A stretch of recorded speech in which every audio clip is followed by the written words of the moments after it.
Yeah, there really isn't that much in Mushroom Kingdom 2. I mean, 2 block platforms at the edges of the stage, and then one in the middle that's actually at a lower level. I mean, the magic carpet's okay, not as cool as it is in Super Mario Bros. 2. And Birdo hardly counts as a hazard, since her eggs aren't even that powerful. There are logs that drop along the side of the waterfall that can take you out if you're not careful enough, but the pits themselves are so easy to recover from as long as you're paying attention. Only Luigi's crappy recovery AI could possibly fall into it. At least in Mushroom Kingdom 1 they had the classic bricks and item blocks you could break, but here there's really not that much, which is why it's such a poor course. 4! What do you get when you take Corneria, rotate the Star Fox ship so it's a frontal view, and change the background? Well, you get Venom. Yeah, kind of a lazy design, isn't it? I'm not a fan of the X-shaped platforms. It's nice that the top wings are hollow and the bottom wings are solid, but what really bugs me is the items. Whenever they drop, they either fall to the near center of the stage or they fall off the stage entirely. I don't really like that. I want my items to be scattered out in a variety of places, not just predetermined by the course's shape. The only thing saving this from being any higher is that you do get the classic R-wings as a hazard, as they can shoot you and appear as platforms. Other than that, I'll stick with Corneria, thank you very much. 3! Icicle Mountain is not a good stage. It's a vertical scrolling stage which may not seem that bad at first. It does start at a random position in the course instead of a predetermined one, but once the scrolling picks up the pace, you can't fight. All you can do is try and get away from the bottom of the screen as fast as possible as it continues scrolling. You may be able to land a hit on your enemy if you get close enough, but other than that, you spend most of your time jumping and not fighting. Sometimes the screen will actually scroll downwards, which means you'll actually have to avoid the top of the screen. And then it will trollishly switch on you going up at a fast pace, so you have to avoid the bottom of the screen again. It gets annoying after a while when you're not fighting and only trying to avoid getting off the stage. Also, since the platforms are so abundant in this course, you can actually star KO yourself. I don't think I have to explain it any better than that. This stage is lame. 2!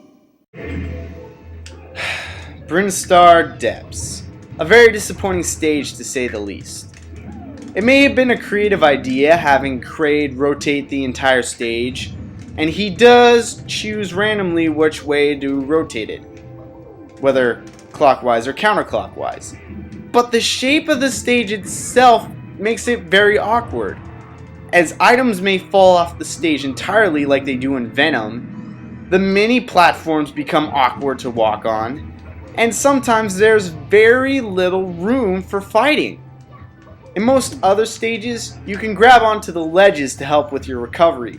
Not here. There are no ledges. You can't simply grab onto anything. You have to land on the platform entirely. So there are some situations, especially when you're Luigi, where you have no choice but to die. Plus, at certain angles of the stage, there are places where CPUs can actually get stuck. They can't go anywhere. They have to wait until Kraid rotates the course again so they can come back and continue fighting with the others, or commit an SD because they can't recover. When the CPUs have to wait until they can fight again, it kills the pacing of the match, unless you go down there and fight them yourself, which isn't a very good idea since there's very little room down there anyways. 1! This stage is only worth fighting on as long as the Falcon Flyer is there.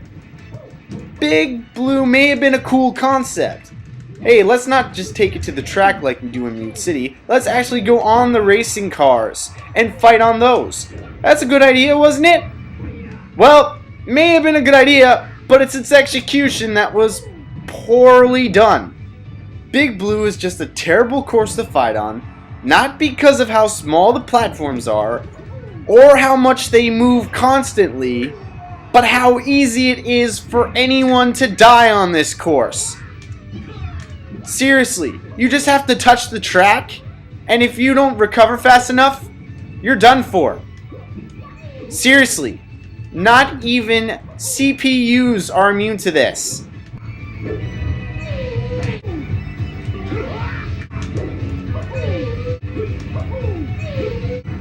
I hate this course.